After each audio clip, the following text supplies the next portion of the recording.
Градежниот сектор бара од владата посебни и директни мерки за да може да го одржи континуитетот на работењето во услови на пандемија. Последниот раст во производството е регистриран на крајот на 2019 година од 8,9%. На почетокот на минатата година падот во нискоградбата и во високоградбата изнесувал 16,6%, а на крајот на 2020 12% во однос на 2019 година.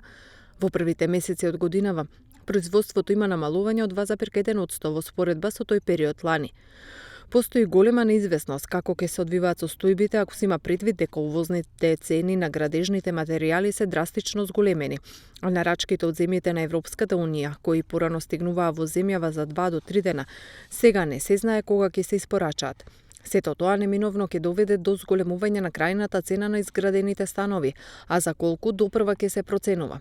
За ова денеска зборуваше Андреа Серафимовски, председател на Сдруженијето за градежништво при Стопанската комора. Уште на почетокот на пандемијата порачавме дека градежништвото како стопанска гранка може да биде потенцијален двигател на економски раст и да биде предводник во закрепнување на економијата. Но само доколку се посвети соодветно внимание на конципирање мерки прилагодени токму кон специфичноста на овој сектор.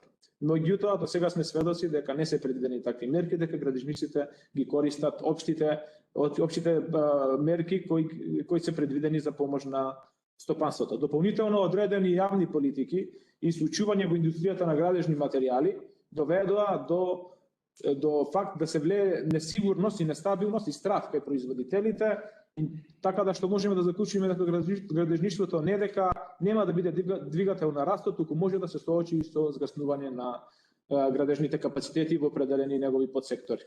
Поради тоа, на денешната пресконференција сакаме да ставиме акцент на две многу битни проблеми, од мноштвото проблеми со кои се соочува градежништвото во овој момент, а кои сметаме дека доколку надлежните институции соодветно не се посветат и не преземат конкретни мерки за нивно надминување, може негативно да се одразат на временоста и исплатливоста на реализација на проектите, а со тоа и врз работењето на компаниите. Серафимовски како пример посочи дека увозната цена на челикот за една година е зголемена за 80%, на дрвото за 20%, на иверката за 25%, на битуменските масла за 20% и за 30% е поскапена сувата градба и други градежни материјали. Викендите пак треба да останат работни во градежништвото, смета Серафимовски, затоа што временските услови и сезонскиот карактер на работењето се значајни за технолошкиот процес и за исполнување на роковите.